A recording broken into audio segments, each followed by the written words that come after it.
Eu gosto mesmo é de passear no metrô no dia de domingo. No metrô? Eu, hein? Quem gosta de buraco é tatu. Será que eu sou eu? Olha, eu vou embora. Me dá uma aspirina. É muita aspirina. É, pra eu não me doer. Essas frases é de ninguém mais, ninguém menos que Macabeia, a protagonista do filme A Hora da Estrela. Você já parou para pensar em quantas pessoas passam por você todos os dias sem que você sequer as perceba? Gente comum, de sonhos pequenos, quase invisíveis. Essa é Macabeia, uma jovem nordestina, pobre, sonhadora e completamente invisível para o mundo ao seu redor. Mas por trás dessa aparente simplicidade existe uma história poderosa, escrita por uma das maiores autoras da literatura brasileira, Clarice Lispector. No vídeo de hoje vamos mergulhar na história de Macabeia, entender por que esse filme segue tão atual e por que ele ainda mexe tanto com quem assiste. Vamos falar também sobre alguns bastidores, o processo de escolha para Macabeia e um pouco sobre o processo de direção também.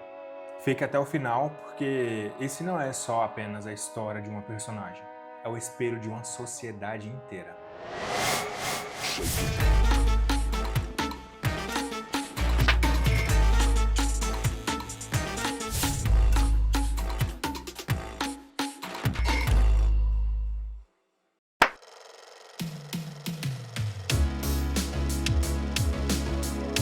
Esse, sem dúvida, é um dos meus filmes favoritos da história do cinema. Tem tantas camadas para falar desse filme que é difícil saber até por onde começar, né? Eu já assisti ele mais de 10 vezes na minha vida e recentemente assisti, mas eu tava na minha cabeça que para fazer esse vídeo direito eu precisaria assistir ele hoje, agora, antes de começar a gravar, para ter tudo muito fresco, né, na cabeça para poder falar. Só que ele é um filme que fala tanto com o coração de quem assiste que eu falei, não, eu vou falar através de toda a bagagem que eu tenho de coisas que ele mexeu comigo desde quando eu assisti pela primeira vez. Antes de tudo, deixa eu me apresentar. Eu sou o Gustavo, sou criador aqui do canal Uma Cena BR, onde a gente está sempre compartilhando bastidores, cenas e todo esse universo do cinema brasileiro. E esse daqui será o nosso primeiro vídeo assim nesse estilo mais completo, mais informativo aqui para o YouTube. E também quero te fazer um convite para você se inscrever aqui no canal e também seguir a gente nas outras redes sociais. Quando a gente pensa em A Hora da Estrela, muitas coisas vêm à cabeça, né? Não quero ficar trazendo spoiler ou a sinopse do filme nesse contexto biográfico, né? Porque nessa altura do campeonato é muito fácil de encontrar essas informações e encontrar o filme completo para assistir. Recentemente ele foi lançado no cinema em 4K.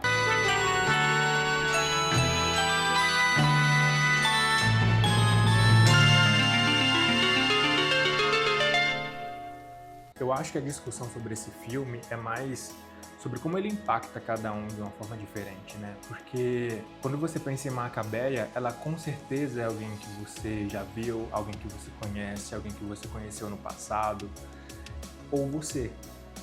Até mesmo você pode ser Macabeia. Eu? Por que esse espanto? Gente fala de gente. Ah, mas eu não acho que sou muita gente. Se você não é gente, o que é que você é então? É que eu ainda não tô acostumada. Você acostumou com o quê? É que eu não sei explicar. Será que eu sou eu? Costumo pensar que, assim, às vezes você não seja a Macabeia em todos os momentos da sua vida. Mas pensando em mim, quando eu assisti o filme, eu pensei, nossa, nesse aspecto da vida eu fui muito inocente, eu fui muito ingênuo, eu fui muito precipitado. E a Macabeia, ela traz um pouco disso, né? O quanto que a gente suporta em determinados lugares por falta de experiência, por ingenuidade, né? Ao mesmo tempo, eu fico pensando que é uma pena a gente também ver maldade em tudo, se esconder tanto, com medo de ser maltratado, né? Com medo de ser agredido. A Macabeia é uma filósofa, né? Porque ela faz a gente refletir esse aspecto da vida, porque a gente não pode ser ingênuo demais, mas também se a gente fica muito preocupado, assim, atento a tudo, a vida vira uma perturbação. Eu penso muito nisso quando eu assisto o filme, né? Em todos os lugares que a Macabeia está presente, ela sofre algum tipo de porrada. Tem sempre alguém batendo nela, falando mal dela, ou que ela é feia, ou que ela tem que fazer uma coisa direito, ou que ela tá fazendo errado alguma coisa, ou que ela deveria ficar quieta, ou que ela deveria falar, ou que ela deveria isso, ou que ela deveria aquilo. O que você acha dessa Macabeia, hein? Eu acho ela meio esquisita. Você é muito desbotada, Macabeia. Precisa comer comida pra criar peitinho, bundinha. Veja eu, fui criada na carne. Eu gosto mesmo é de passear no metrô nos dias de domingo. No metrô? Eu, hein? Quem gosta de buraco é tatu. Você vive me encostando na parede, me apertando, me arrochando. Me desculpa, mas ser feia dói? Eu acho que dói um pouquinho. Você é muito delicadinha para enfrentar a brutalidade de um homem. Entre mulheres, o carinho é mais fino, mais delicado. Você não perguntou o nome dele? Mas você é tonta, hein? Você é tonta. Por outro lado, ela tá sempre pedindo desculpa. O senhor me desculpe, aborrecimento. A senhora me desculpe. Não tem do que desculpar. O senhor me desculpe. Eu não sabia, não. Ela traz esse espelho, né, pra nossa vida. Eu sei que no livro pode ter muitas respostas sobre todas essas questões que o filme me faz pensar, mas eu nunca tive coragem de ler o livro porque talvez eu queira manter viva a memória do filme, né? Todas essas perguntas que o filme deixa em aberto pra gente se entender.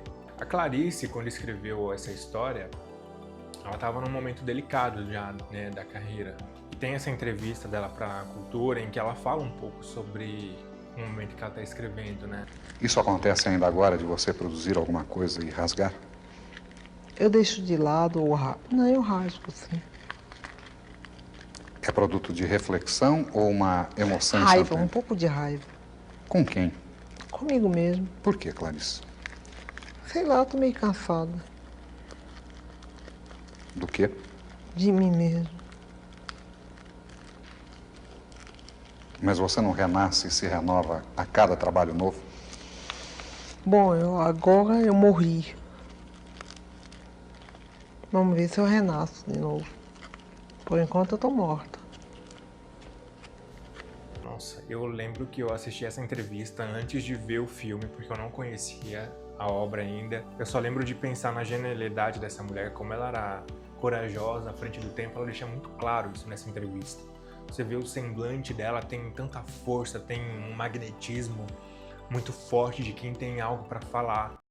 A história não é isso só, não. A história é de uma inocência pisada, de uma miséria anônima. Mas o personagem é nordestino, é de Alagoas.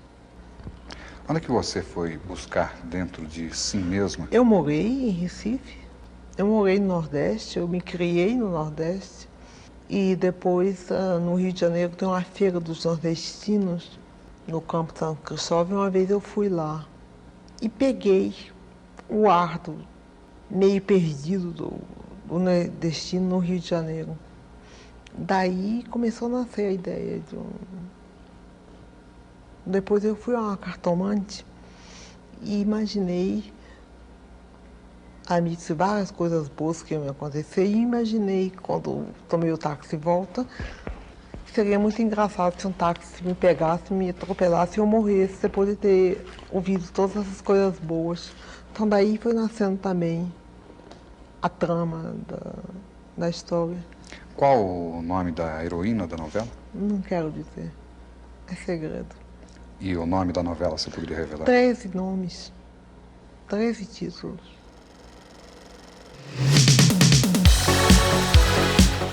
Voltando a falar da Suzana Amaral, ela também é uma personalidade de muita força e de muita coragem, né? Porque ela foi estudar cinema só depois de casar e ser mãe. Cinema é realidade e eu sou fiel à minha realidade, entendeu? Eu sou fruto dessa realidade e eu acho que a verdade só é verdade quando ela é encarada de uma maneira séria e condizente com a realidade. Acho que isso é de uma disrupção inacreditável para a época, principalmente. E é muito interessante que ela seja a diretora do filme Hora da Estrela. Muito louco pensar em que ela teve que escolher entre o casamento e o cinema. E ela escolheu o cinema. Chegou uma hora, o meu ex-marido disse assim, você decide, ou eu ou o cinema. Eu decidi. Antes de você fazer essa decisão radical, você fazia um pouco, você já estava ligado ao cinema. Eu fazia cinema, fazia casa, fazia cinema, fazia os filhos. A mesma coisa que pensar em Macabeia. Por que que a gente tem que ou ver maldade em tudo ou ser completamente ingênuo? Né? É uma coisa muito dolorosa de se pensar em que ou tem que ser uma coisa ou tem que ser outra, mas, enfim, a vida tem dessas. Posso ir no dentista? Volto logo. Pode. Muito obrigada, seu Raimundo. O senhor é muito bom. O senhor é um pai pra mim. Agora, sabe o que pode ser? Porque quando você bate na porta, você pode dizer assim, esse seu Raimundo que você disse, você pode dizer aqui, olha. Seu Raimundo, aí ele faz um sinal, você vê. Mas ele não quer ficar com você, mas ele tem dó de dizer isso pra você. Você não sabe o que vai fazer, você podia rir, gritar, chorar, tudo isso. Mas você vai embora porque você não aguenta mais. Você não quer dizer vai embora porque você quer se livrar dele. Você quer dizer vai embora porque você, sabe, você quer se livrar dessa dor. É uma coisa que é demais da conta, não dá pra você aguentar. Então, sabe, você não aguenta mais, então você diz, vai embora. E aí, para você ajudar ela a externalizar essa emoção, na hora que ela disser, vai embora já, assim, pega a sua bolsa e sai. Tudo bem. Entendeu? Que coisa incrível, né? Ela estava estudando fora e através da literatura de Clarice ela se conecta com o Brasil novamente e escolhe fazer aquele filme. Quando eu estive estudando cinema nos Estados Unidos, eu me dediquei a ler toda a obra de Clarice, todos os livros de Clarice. E quando eu estava buscando uma obra para ser adaptada, foi justamente A Hora da Estrela, que era um dos últimos, que era o último livro dela, e com o qual eu me identifiquei muito, porque eu descobri o Brasil fora do Brasil. E eu acho que a Macabeia é uma heroína sem nenhum caráter, assim, não sei ela que ela é uma heroína sem nenhum caráter, mas ela é, vamos dizer, a contrapartida do Macunaíma, entendeu? E ela é a imagem do Brasil. Para mim, eu acho que a Macabeia é o retrato do Brasil, pelo menos naquela época. Daí vai à procura para descobrir quem vai ser Macabeia. Eu estava procurando e não achava. Um dia eu fui ver esse grupo que chegou da Paraíba. Na hora que ela entrou, eu vi que era ela. Pelo visual mesmo? Não, pelo jeito dela interpretar, entendeu? Eu tenho um segredo que eu não vou revelar. Como é que eu conheço que o ator é bom? Que você pode pegar todos os meus filhos, todos os atores estão bem. Perfeito. Você não pode me dizer um ator que de repente tenha ruim. Sabe por quê? Porque quando um ator entra no palco, depois de 10 minutos eu já sei se ele dá ou não dá. E aí é o gancho para a gente falar sobre a Marcélia Cartacho, que é a nossa Macabeia. Em diversas entrevistas também ela conta como foi o processo seletivo, como ela buscou, como elas se comunicaram. Vou colocar um trechinho aqui de uma para você ver, porque é melhor ela falar do que eu falar. Aí ela, nessa época, no dia que ela assistiu a peça, ela me perguntou se eu conhecia a obra da Clarice Lispector. Eu não conhecia. E ela me deu um livro de presente, A Hora da Estrela, pediu para me ler. Aí que depois ela voltava a falar comigo. Só que fizemos 3 apresentações e depois a gente voltou para o Nordeste. Aí ela ficou me escrevendo. Ela escreveu umas 8 cartas durante 8 meses para mim e ela me dirigia nessas cartas. É mesmo? Era. Eis que chega o momento de gravar o filme em São Paulo. E aí, chegando aqui, o processo de direção da Suzana é um pouco diferente. Ela pensa no ator como uma espécie de porcelana intocável. O ator precisa das suas emoções intactas para dar vida ao personagem e às falas do texto. Pode nem falar com os atores no set. Nem falar. Eu falei, olha, quando começa eu já chamo a equipe e digo assim, olha, os atores, eu não quero vocês conversando com os atores aqui são a porcelana do set. Entendeu? Eu não quero ninguém conversando, não quero perturbando, deixa eles tranquilos aí, porque eu preciso deles assim, entendeu? Preservados, ser respeitados, porque a emoção deles é uma coisa que fabrica na hora, não é decorada, eles têm que ter o encontro com eles mesmos para poder vomitar a verdade. falando sobre isso e que a gente consegue compreender melhor como foi para ela se deparar com esse processo de direção da Suzana e enfim, como foi todos os dias, né, de filmagem. E teve uma coisa assim extremamente importante durante todo o processo, que ela não queria que ninguém me imaculasse. Quando eu cheguei para fazer a Macabea, eu, no set de filmagem, sentava numa cadeira e ficava virada para a parede, justamente para não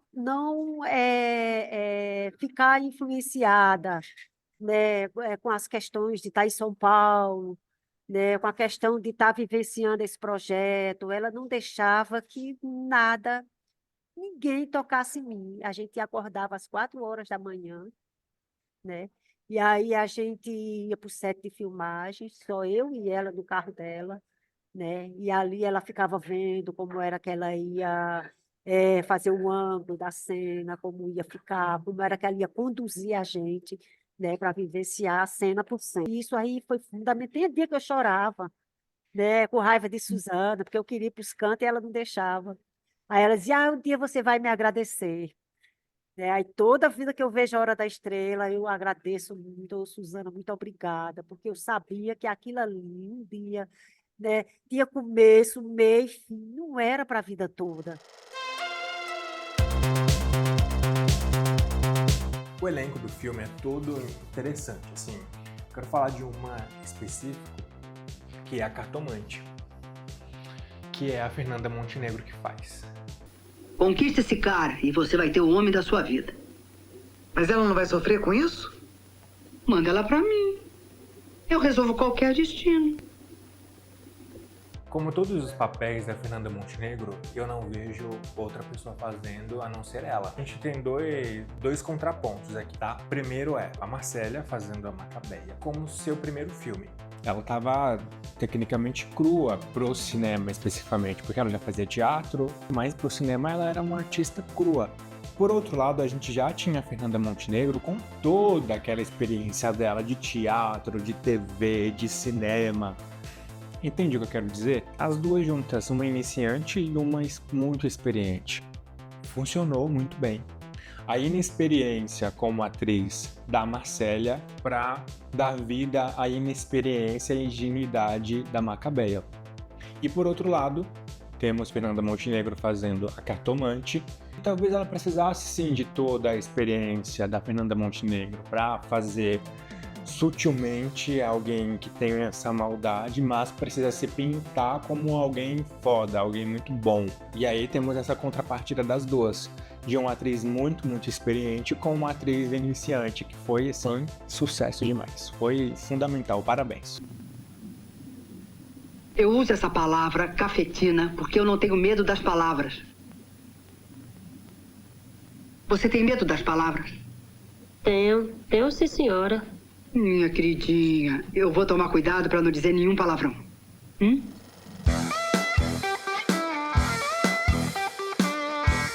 Vamos falar um pouco sobre os prêmios, né? Porque o filme ele foi muito reconhecido, não é à toa que ele sobrevive até hoje. Ele estreou no Festival de Cinema de Brasília, né? E aí ganhou como melhor filme, a Marcélia como melhor atriz, o José Dumont ganhou como melhor ator. Aí teve prêmio de melhor fotografia, melhor montagem. E aí, em 1986, ele foi pro Festival Internacional de Berlim. E aí, a Suzane ganhou como melhor diretora. Aí, a Marcélia ganhou o Festival de Melhor Atriz. E ela contou uma história que é muito legal sobre esse dia. Que eu achei, assim, muito pouco, né? Achei que era... achei que era... Aí eu fiz, que bom, pelo menos a gente vai lançar no Brasil, né? O filme. Quer dizer, então você ganha o prêmio de atriz em Berlim, pra você tudo bem. Aí eu li pra minha mãe, mãe, eu ganhei um urso. Ela, traga esse bicho pra cá, não tem nada pra dar pra esse bicho aqui, não. Zé Dumont que gosta de contar isso. Eu acho que o maior prêmio de todos pra esse filme é ele continuar vivo na memória das pessoas, ele continuar sendo um reflexo, né, pra todo mundo se ver, para todo mundo refletir sobre a invisibilidade na nossa sociedade. Muito bem!